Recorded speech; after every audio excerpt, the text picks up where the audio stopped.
BC sub plan తీసుకొస్తాము.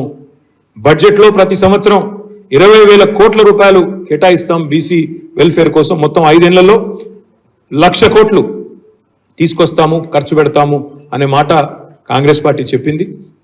మరి మొన్న ఓట్ ఆన్ అకౌంట్ పెట్టినారు, అందులో డబ్బులు కేటాయించలేదు. మీరు చెప్పినట్టు 20,000 కోట్లు కేటాయించలేదు. Full budget పెడతామన్నారు. ఈ పార్లమెంట్ ఎన్నికల తర్వాత అందులో మాట నిలుపుకోవాలని చెప్పి శాసనసభ సమావేశాల్లో బీసీ సబ్ ప్లాన్ ఖచ్చితంగా పెట్టాలని చెప్పి బీఆర్ఎస్ పార్టీ తరఫున ప్రభుత్వాన్ని డిమాండ్ చేస్తా ఉన్నాం. దాంతోపాటు మీరు మాట ఇచ్చినారు బీసీ డిక్లరేషన్లో, బీసీ సబ్ ప్లాన్ పెడతాం, 1,00,000 కోట్లు కేటాయిస్తామన్నారు. దాంతోపాటు ఎంబీసీలకు, మోస్ట్ బ్యాక్వర్డ్ క్లాసెస్కు ప్రత్యేక మంత్రిత్వ శాఖ కూడా ఏర్పాటు చేస్తామని చెప్పి కాంగ్రెస్ పార్టీ హామీ ఇచ్చింది. ఆ మాట కూడా నిలుపుకోవాలని చెప్పి నేను రాష్ట్ర ప్రభుత్వాన్ని డిమాండ్ చేస్తా ఉన్నాను. ప్రతి మండల కేంద్రంలో బీసీలకు సర్వ సదుపాయాలతో చక్కటి ఆధునికమైన గురుకులాలు కూడా నిర్మాణం చేస్తామన్నారు. ఆల్రెడీ గురుకులాలు కేసీఆర్ గారు పెట్టినారు, అవి తాత్కాలిక ఆవాసాల్లో కొనసాగుతుండవచ్చు. పర్మనెంట్ ఇన్ఫ్రాస్ట్రక్చర్ క్రియేట్ చేస్తామని మీరు మాట ఇచ్చినారు, దాన్ని కూడా నిలుపుకోవాలని చెప్పి కూడా రాష్ట్ర ప్రభుత్వాన్ని నేను డిమాండ్ చేస్తా ఉన్నా. అదే మాదిరిగా మహాత్మా జ్యోతిబా ఫూలే విగ్రహం కేసీఆర్ గారు డాక్టర్ బిఆర్ అంబేద్కర్ యొక్క 125 ఫీట్ల ప్రపంచంలోనే అతిపెద్దదైన అంబేద్కర్ విగ్రహాన్ని ఏర్పాటు చేసింది కేసీఆర్ గారు, కేసీఆర్ ప్రభుత్వం.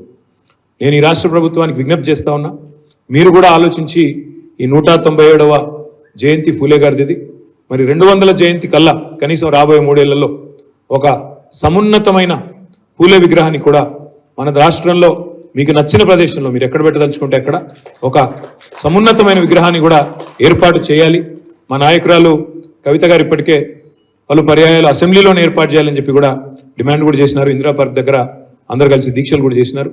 కానీ ఈ మంచి సమున్నతమైన సందర్భ ఔచిత్యం కూడా ఉంది కాబట్టి 200 జయంతి కూడా రాబోయే 3 ఏళ్లలో రాబోతా ఉన్నది కాబట్టి మరి మహాత్ముడు జ్యోతిబా ఫూలే గారి విగ్రహాన్ని కూడా మంచి బ్రహ్మాండమైన విగ్రహాన్ని కూడా ఏర్పాటు చేయాలని కూడా ప్రభుత్వాన్ని డిమాండ్ చేస్తూ, ఇంకా మీరు చాలా చెప్పినారు బీసీ డిక్లరేషన్లు, కానీ మాటలకే పరిమితం కాకుండా చేతల్లో కూడా బలహీన వర్గాల పట్ల మీ ఆలోచన ఆచరణలోకి రావాలని, తప్పకుండా జ్యోతిబా ఫూలే గారు ప్రవచించిన విధంగా విద్య ద్వారానే వికాసం, వికాసం ద్వారానే సమానత్వం, సమానత్వం ద్వారానే స్వావలంబన అనే ఆలోచన ఏదైతే ఉందో అద్భుతమైన ఆలోచన, అది గొప్ప పరిణితితో కూడిన ఆలోచన విధానం. 200 ఏళ్ల కింద ఆనాడు అప్పుడుండే సామాజిక స్థితిగతులను అధ్యయనం చేసిన తర్వాత వారు చెప్పిన మాట, దాన్ని ఆచరణలోకి రావాలి అంటే అటు పత్రికలు, మీడియా, ఇటు రాజకీయ పార్టీలు, ప్రజా సంఘాలు, నాన్ గవర్నమెంటల్ ఆర్గనైజేషన్స్ అందరం కూడా, లక్ష్మయ్య గారు ఒక మాట అన్నారు, ఎవరు ఏ మతంలో పుట్టాలి,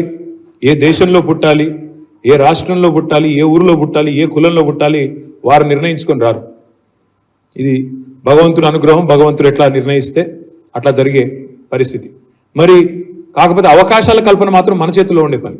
ఎవరు ఏ ఇంట్లో పుట్టాలి, ఏ కులంలో పుట్టాలి అనేది మన చేతుల్లో లేకపోయినప్పటికీ అవకాశాల కల్పన, ఉపాధి కల్పన, అందరికీ సమాన హక్కులు, ఇది మాత్రం ప్రభుత్వాలు, సమాజం చేతుల్లో ఉండే ఒక అవకాశం కాబట్టి దాన్ని పూర్తి స్థాయిలో వినియోగించుకుని ముందుకు పోయే క్రమంలో ఒక నిర్మాణాత్మక ప్రతిపక్షంగా మేము ప్రభుత్వం ముందు నిర్దిష్టంగా పెడుతున్న ప్రతిపాదనలు వారు ముందుకు రావాలని, సదృదయంతో స్వీకరించాలని, మరి అదే మాదిరిగా ఈరోజు పండుగ జరుపుకుంటున్న మా ముస్లిం మైనారిటీ సోదరులందరికీ కూడా మళ్ళొకసారి హృదయపూర్వకంగా వారికి రంజాన్ శుభాకాంక్షలు కూడా తెలియజేస్తూ కార్యక్రమంలో పాల్పంచుకున్న ప్రతి ఒక్కరికి కూడా ధన్యవాదాలు, నమస్కారాలు.